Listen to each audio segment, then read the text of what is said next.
upgrading a facility for 3 million. Only that.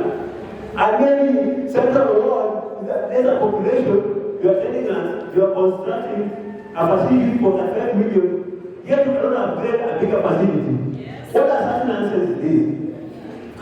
Number two, everything we discussed in the last public participation is not here.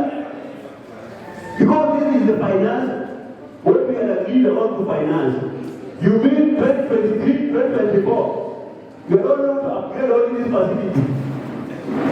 And what we suggested, we wanted a credit award for this social hall. We said we want water to be clean in Mwangaza primary. We said this road from Kwenyo going to Masiba to be upgraded. So we are disappointed. Honestly, we are disappointed. And something needs to be done. And for me, the best language you people will understand is if these people should stop sitting in this hall, this nonsense. I think that will be the best way.